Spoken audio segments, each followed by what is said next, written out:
This is the English Suite podcast. I'm Gabby Norris. Today, Jim Esch and Shpresa Ymeraj talk with Rob Reutter, the director of the Lone Brick Theater Company at Widener University. Professor Reutter describes the origin story of the company and their cutting-edge immersive theatrical performances at Widener and the surrounding community.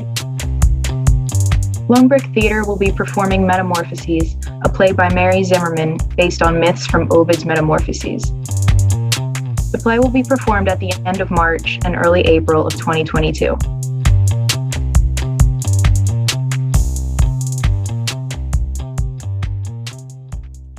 So welcome to the English Suite.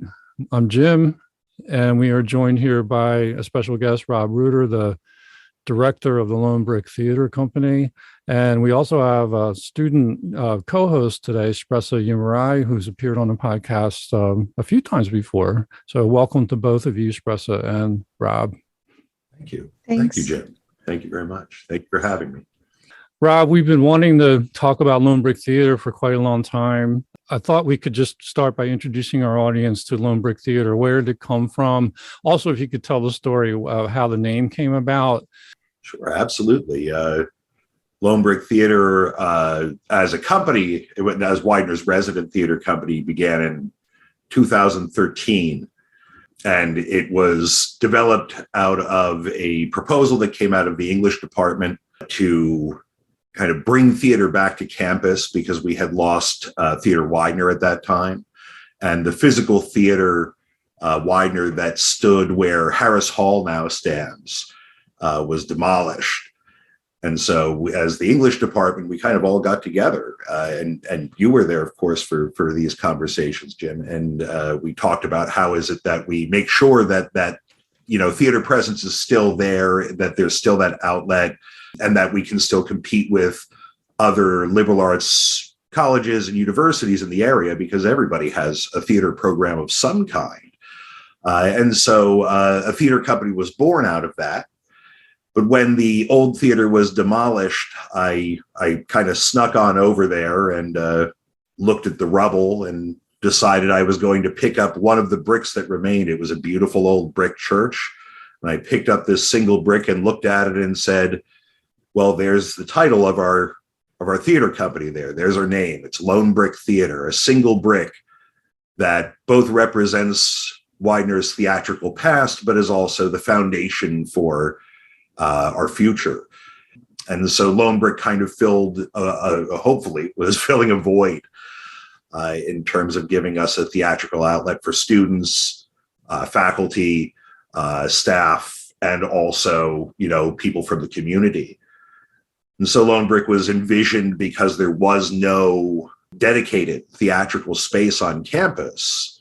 And the very few spaces that were conducive to producing theater were in high demand for any number of other events.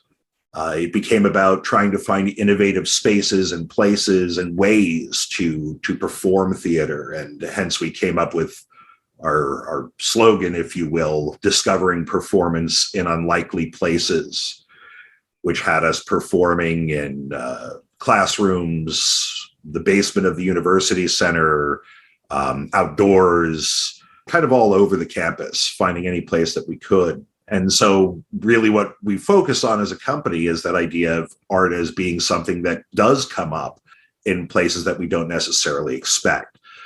And it's a generative process as well, one where we have to kind of troubleshoot, problem solve, and not just from my perspective as the company director, but working in tandem with the performers and members of the crew, not to mention, the university administration, to figure out how is it that we make a successful show under the conditions that we battle against.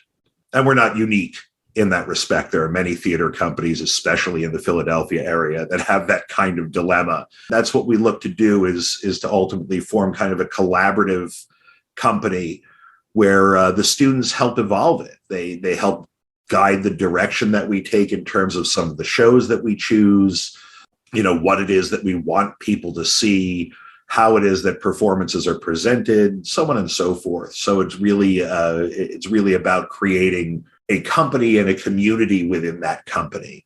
I remember one show I saw you do, you had us walking all over campus, and there were different scenes in different buildings. And you all have this reputation, I think, as being kind of an edgy theater company. Like, you take chances, you do some really cool stuff. I know you've done Fringe Festival in Philly, correct? Yes. And it's, you never know what you're going to get from Lone Brick. Like, it's always like a cool when you announce your new season, like it's going to be full of surprises, and I really like that.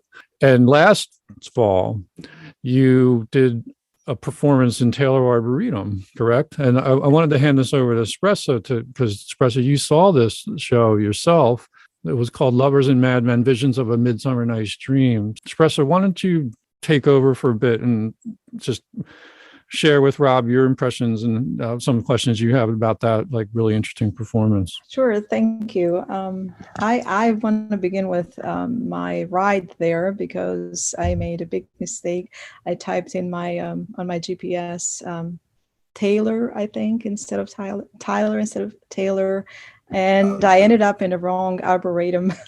It was about 16 minutes away. So I was so panicking. I didn't want to be late. I wanted to be there from the beginning. But luckily I made it on time. I don't know. I may have flown. I drove so fast, but I did enjoy the place so very much. It was completely absorbing me as soon as I made it there, not just because of the setting, but I think I was at one moment, right after I had arrived, I was pulled into the play to roar, to be the lion. And it was a little bit confusing, but it was so much fun. I was hoping I wouldn't have to do it again, and they picked someone else because I wanted to be watching it. It was amazing to be there. But I just couldn't help but think about the idea that you had to have this show in the woods, because it was placed as if it made me feel as if it was I was in the garden in Athens. So when you were rehearsing, at what point did you move the rehearsals in the woods? Was there any rehearsals done in the woods at all? Because I assumed there would have been, because of how intricate it was, and it felt seamless, but it must have been complicated because of so many plays happening at the same time. I mean, it's honestly an excellent question, and a play of this ilk.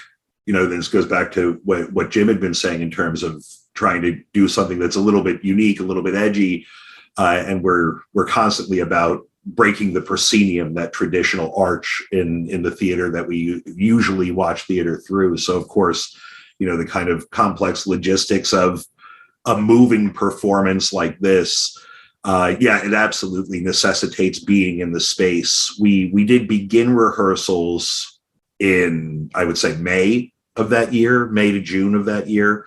And then we officially moved into the Arboretum probably about a month before opening. And those rehearsals were usually on Saturdays and Sundays, because obviously it's the summer, but a lot of our cast also, we had professional area actors, we had, alumni, we had active students all in the show. And so again, we had to work against work schedules and so forth. So it was really relegated to those 2 days, and making sure that, people understood how they moved from space to space, the performers. And then we, of course, had guides that were assigned to move audience from one space to another. We had probably a good solid 4 weekends of working the show in the space. And things continued to evolve once we got into the space, because you had to be, concerned about the specific considerations of what the terrain was versus a level floor in any of our rehearsal spaces on campus. We did end up with one of our performance spaces was completely flooded out. We had a really big rainstorm. I can't remember exactly when it was, maybe like 2.5 or 3 weeks before we opened. And so the landscape entirely changed in the Arboretum, because it's right on Ridley Creek, I guess. Yeah, and so we had a one scene that was right by the creek, and that had gotten flooded, And then when the waters receded, there was suddenly this giant log in the middle of the scene, or part of a tree that wasn't there before. So we had to reimagine what it looked like to integrate this new kind of interesting set piece, if you will. So, I mean, those were some of the challenges where we're combating with the natural environment. There was a hornet's nest, I think, under one of the trees in a principal performance area that we used, where a couple of the characters hung out underneath the tree. We had a lot of falling limbs at different times, but the caretaker of the Arboretum, Tom Kirk, was exceedingly helpful in going ahead and making sure that things were cleared and prepared for us. But in terms of challenges, obviously there are those natural ones, the weather, because we're dealing with late summer, so it was exceedingly hot, and a lot of our rehearsals were during the daytime when the Arboretum was officially open. So we're in broad sunlight, people are sweating. One of our performers discovered that they had a tree allergy at some point, which was not really helpful in an Arboretum. And that was Kirk Reichert, who played Bottom in the show. And outside of that, some of the other complications that you have in a space like that, or that you run into in a space like that, is how ultimately do you make sure that the size of audience can still see from these kind of unique vantage points and are still getting an entire story? So it was a lot of having to walk through the show multiple times as an audience member to see, is this all connecting the way that it should? A lot of it's about timing. And I guess that's an expected challenge with a show of this type. But those are the kinds of things that we really ran up against. It makes sense. On top of everything, the show was fantastic timing for it because of the pandemic. So for me, it felt like such a big relief to be in an in-person show, and I loved feeling like I was part of the play, being led from one scene to another. And I actually didn't realize until later that there were mini acts that were being played simultaneously in the other pockets of the woods. And I was there for the last show. I think it was the last show, Sunday afternoon. And I remember thinking, what a great idea to invite people to experience the play more than once, and perhaps spark a conversation in between the audience. So that was a wonderful idea. How did you come up with that idea? That's again another great question. So you were there for the Sunday afternoon performance. That evening we had a whole bunch of people in costume come to the show. It was wonderful. I wish you had seen that. Some people came in the audience, had more elaborate costumes than we did. It was wonderful. But as far as kind of planning that, sure, it was it's ultimately a theatrical styling or a theatrical genre called immersive theater that it's predicated on. And immersive theater is all about, exactly as you said, your experience with it being feeling like you become a part of the show, that you as an audience member are no longer looking at this separate entity, but either join the world of the show or become an interactive kind of component of the show. And this is probably, what would I say? This is our probably our fifth immersive piece that we've done with Lone Brick. With immersive theater, I had seen some of it in the late 1990s and then was really inspired by Third Rail Projects production. They're a company up in New York, a movement and theater-based company in New York. And they did a piece called Then She Fell, which was based on the works of Lewis Carroll. And you were in an asylum, essentially, which it actually was first staged at an abandoned asylum in Brooklyn.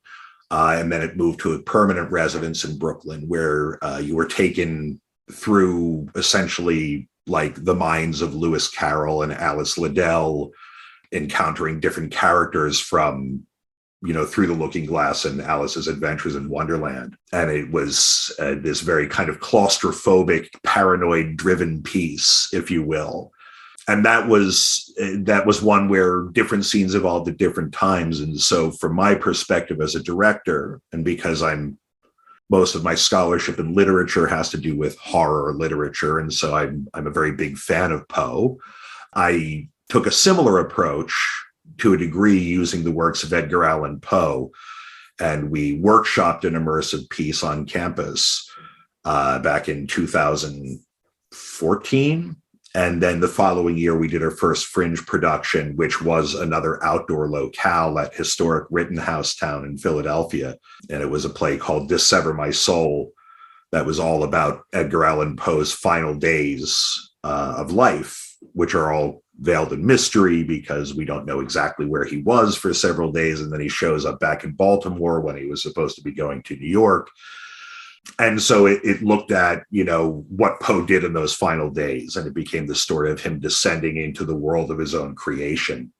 And so the audience was limited to about 12 audience members per performance, and they went in with Poe and experienced this, going throughout the woods into all these very bizarre locations. So they came upon the old man from The Telltale Heart laying on a bed in the middle of the woods, and trying to get them to take care of him and things like this. But multiple scenes happening at the same time. There we had upwards of, I think, 7 scenes happening simultaneously and over 42 unique scenes in the show. And we did this again the following year with a follow-up to the Poe piece. And we've done it a couple of other times. But when it came to the pandemic and I was trying to figure out what do we do for a piece that will garner some attention, that's a good work for Lone Brick to be tackling. I had long wanted to tackle Shakespeare with Lone Brick. And I said, well, what's better? An outdoor piece. We use A Midsummer Night's Dream, and Widener owns an arboretum. We have a great connection here. Let's do it. The best part about Lovers and Madmen is we had A Midsummer Night's Dream as our basic structure. So Shakespeare, of course, already gives us the story by and large. But we added our own kind of unique elements to, make it a bit darker. We integrated the use of some of Shakespeare's other supernatural or magical characters like Hecate from Macbeth, Caliban and Ariel from The Tempest, to kind of escalate that element of magic in it. And so, that's really where a lot of it came from. The other element would be that during the pandemic, I was teaching multiple classes when we shut down, very different classes. We were in the midst of reading A Midsummer Night's Dream. And that's where the idea for this type of show first came up, was how is it that we go ahead and make an immersive theatrical piece? I had all 4 of my classes kind of work together on this singular project of trying to develop individual scenes for a show like this. And we called the project Lovers and Madmen. So that's kind of where our title originated, was from that project. But the final product obviously looked very different than what it was that project yielded. Rob, who did the script for that play? Was it, did you adapt it or someone else? I did. I adapted it. And then I called in Dr. Annalisa Castaldo, who obviously is an expert in early modern drama. And she came in to do a lot of refinement of language and also to write these kind of interlude scenes. So we had the main scenes of A Midsummer Night's Dream massively reduced. And then between each one of the scenes that every audience member saw, there would be these short interludes of 2 or 3 other scenes happening. So the audience would be broken into groups of 2 or 3. And they would see different stories unfold as the play progressed, and then they would come back together to see one of the scenes that was directly out of Midsummer. So there was a lot of consultation with Annalisa on that, and also my co-director Melissa Maude was also involved in the adaptation itself, the initial adaptation itself. One last question: was it the first time that the Lone Brick Theater attended the Phyllis Fringe Festival with Lovers and Madmen, or this was our, let's see, I'm trying to go back to remember. That was our 5th entry in the Fringe Festival. We were in the 2016, 2017, 2019, 2020, and 2021. So yeah, it was our fifth entry. We took 1 year off. Otherwise, we had been kind of regularly running in the Fringe Festival since 2015. I definitely look forward to the next play. I can't wait for it. Thank you very much. Absolutely. Thank you. Thank you. When is the Fringe Festival? It runs usually the first week of September through the first week of October every year. So it's about a month long, and it takes place all throughout Philadelphia and the suburbs of Philadelphia as well. Cool. Well, let's look ahead to this semester. I know you're working on a new play, and I was excited to see that you're doing Metamorphoses, a play by Mary Zimmerman. It looks like an adaptation of selected stories from Ovid's Metamorphoses. I don't know much about the play. I love Ovid. I teach him frequently. But what led you to pick this play? What do you like about it, and what are your plans for it? I mean, something honest. I've been wanting to do the play. I saw Metamorphoses. My God, it's been 21 years about since it premiered, around about that on Broadway. 20 or 21 years. So I had seen it back then and fell in love with the show. Because it was so unique. You know, we were talking about this very modern perspective on the notion of transformation and what it means in the 21st century, late 20th and 21st century. But the staging was so unique to me that you walk into the space, and where, you know, there's dry land traditionally, you're seeing this enormous pool of water that is at varying levels. And again, just such a unique stage where there's a small deck that surrounds the pool that's about 3 feet wide, and that's it. It's a pool and a small deck. But the way in which water becomes so central and obviously symbolically is kind of a motif itself of transformation, of change, of cleansing, of all these iterations of transformation. The play was captivating. So I wanted to do it for a very, very long time and just really did not have. It's one of those things as a director where you sit there and you're hesitant to embark on certain pieces because you want to be able to do it justice. But after our last couple of seasons before the pandemic, and seeing the kind of work that, you know, both the company was capable of, and thinking about things that would be engaging for, you know, the academic environment, I said, I think that we're in a space as a company where we can try to tackle a show like this, because obviously, just as Ovid, it's poetry being spoken throughout this show. So it requires a very particular type of performer, a very particular quality of acting. And it fit in perfectly with the rest of the season because we had Lovers and Madmen, which was an adaptation of A Midsummer Night's Dream, and then we had Everybody in the later in the fall semester, which was an adaptation of the morality play Everyman, and now we have Metamorphoses, which of course is an adaptation of Ovid's Metamorphoses. So there's something thematically worked out very nicely in that respect. I'm noticing in this play, like there's just a ton of parts. I mean, there's all these little stories. You must have actors doubling parts. How do you even like cast a play like this? It's thankfully the script gives us what the breakdown was of the original production. But there's, and I'm going to totally butcher this, I believe it's 86 characters. It might be more than that, but traditionally played by 10 actors. So every actor is playing at least 8 different characters. We have a few extra actors in our production. One, to go ahead and give more people opportunity to join the show, to join the production, but 2, to also reduce the workload for especially students who might have other things that they need to do other than memorizing, 10 different characters. So yeah, logistically, that's complicated as well. And so we had a guideline, obviously, in terms of how to cast.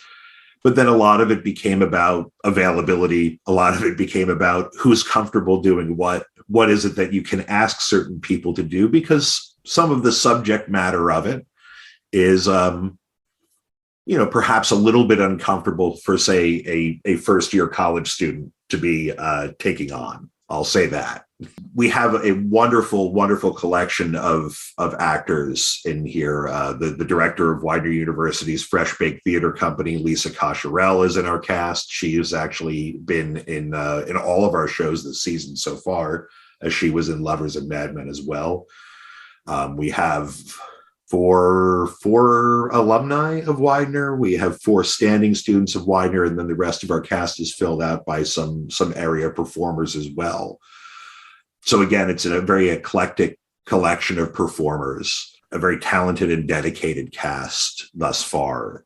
And I mean, the play itself is just such a beautiful piece. I mean, it's tragic, it's funny, it's terrifying at certain moments, just like the text that it's derived from. And so it's certainly a unique kind of interpretation of it, seeing what it is that Zimmerman has selected, because we have the stories of Midas, we have Orpheus and Eurydice and Phaeton, some of the more familiar ones. We have Erysichthon and Alcyone and Ceyx, Baucis and Philemon, Eros and Psyche, Vertumnus and Pomona. Again, these kind of more obscure mythos that people are not necessarily familiar with, but all of them speak to, this kind of universal human condition, right? The nature of mankind. And I think that goes back to why it is that Ovid remains so interesting, is because it's a kind of universalizing message. It's not reliant on being grounded in a single time period, much like Shakespeare. Absolutely. Do you have a favorite story from the play, like, or one that you think plays particularly well, or one that the student actors seem to be really relishing? There are elements of all of them that I find beautifully compelling, and the one that really stands out to me, and maybe it's because of how viscerally the performers respond to it, is the story of Mira and Cinyras. I'm teaching that tomorrow, by the way, so wish me luck. I do wish you luck. I hope they're all horrified. I mean, for anybody not familiar with it, I don't know if it's really appropriate for me to give stuff away, but it's a story of incest, ultimately, between daughter and father. And it's all kind of encouraged by the daughter's lust for father. Obviously, there's outside influences and so forth. I think Ovid essentially lays blame on the Furies, if I'm not mistaken. Yes.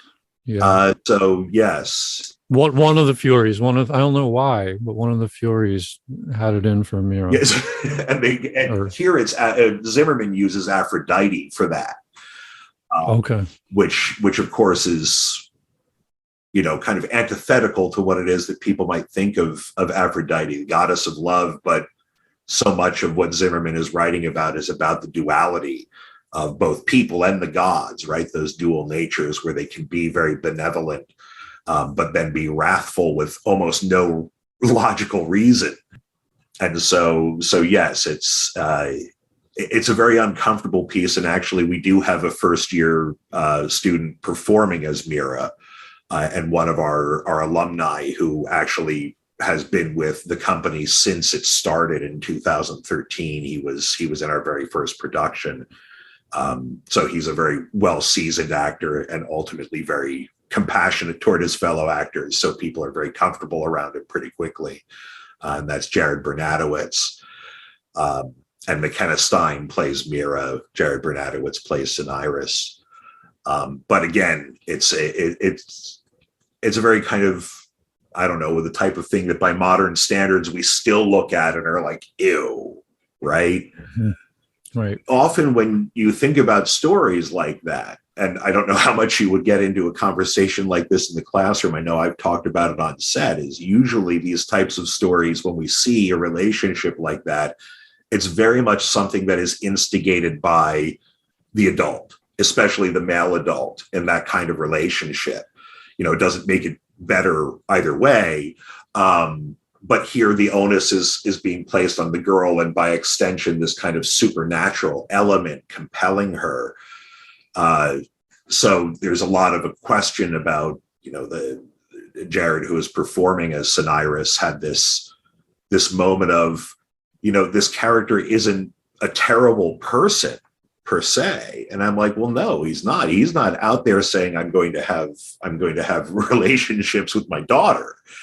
But at the same time, though, of course, it would be something that I think would be relatively accepted in its time period, but I could be completely wrong, he is willing to commit adultery, not realizing that the person that he's doing it with is his own daughter.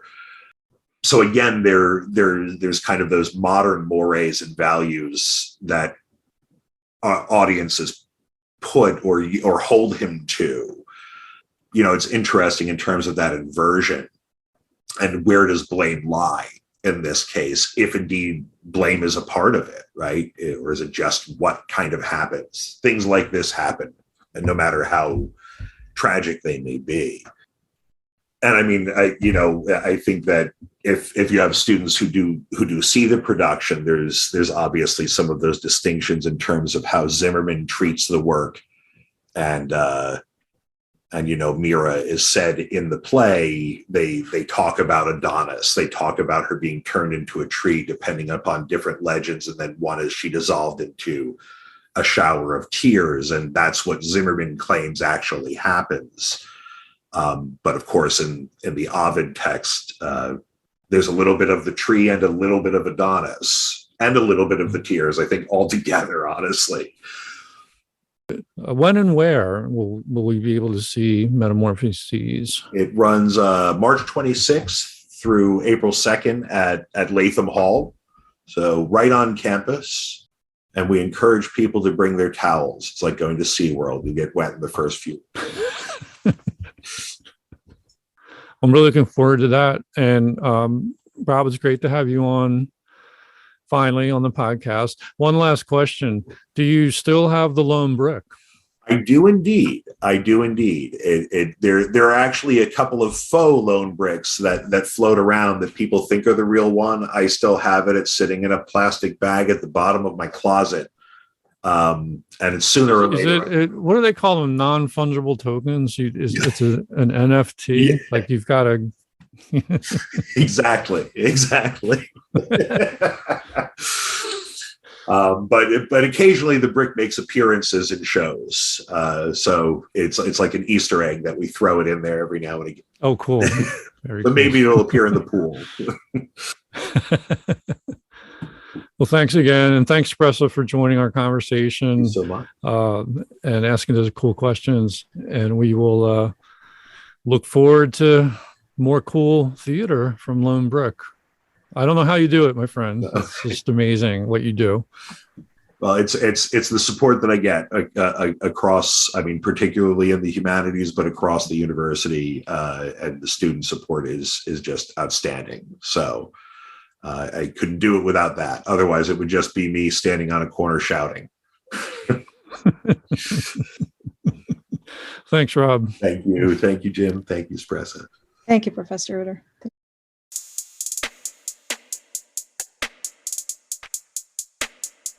You can find more information about Lone Brick Theater in our podcast show description. The English Suite is produced by Jim Esch and students at Widener University, Shpresa Ymeraj, Sienna Bowers, Gabby Norris, and Chloe DeFlumery. You can find our podcast at anchor.fm and other major podcast directories. We would love to hear your feedback, announcements, and suggestions. Send an email to widenerenglishsuite@gmail.com. Thanks for listening.